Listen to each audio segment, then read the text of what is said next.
12e jour, chakra de la gorge. Je parle. Quand je choisis de m'exprimer, je trouve les paroles justes. Ma voix est harmonieuse et pleine de bonté. Je pardonne et je suis pardonnée.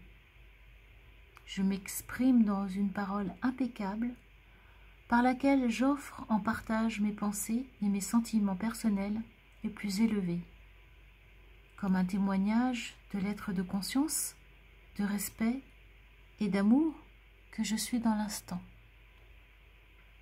Je suis dans la conscience que l'efficacité de mes paroles est fonction de la hauteur des fréquences sur lesquelles elles sont émises.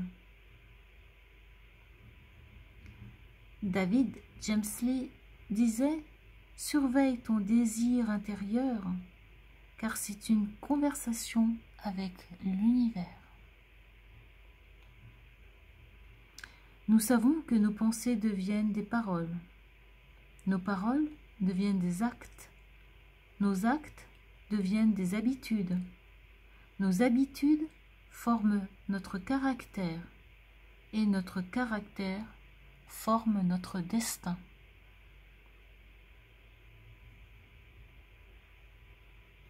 Ne parlez pas des autres en mal. L'énergie négative que vous déversez dans l'univers se multipliera et vous reviendra.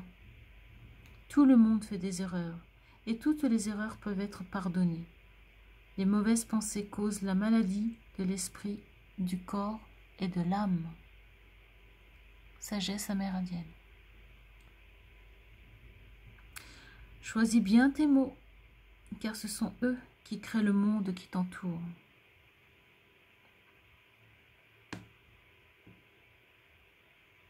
L'une des règles fondamentales d'une vie harmonieuse est l'honnêteté envers soi-même, dont résulte le sentiment d'amour-propre, mais cela implique que l'on affronte toute vérité sans détour.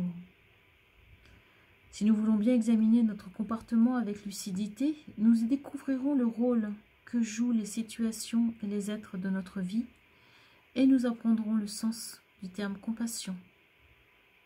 Être vrai, accepter la vérité, c'est être en accord avec la finalité du soi. C'est aussi la manière la plus simple, car la vérité est synonyme de lumière. Soyez sincère avec vous-même et vous constaterez la valeur d'exemple qu'aura cette qualité sur votre entourage. Appliquez la maxime « Faites aux autres ce que tu aimerais qu'ils fassent envers toi ».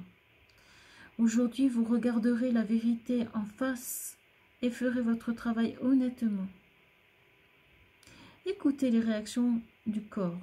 Si le choix que l'on s'apprête à faire apporte du confort, alors on pourra s'y abandonner. Dans le cas contraire, il est nécessaire de réexaminer les conséquences de son action.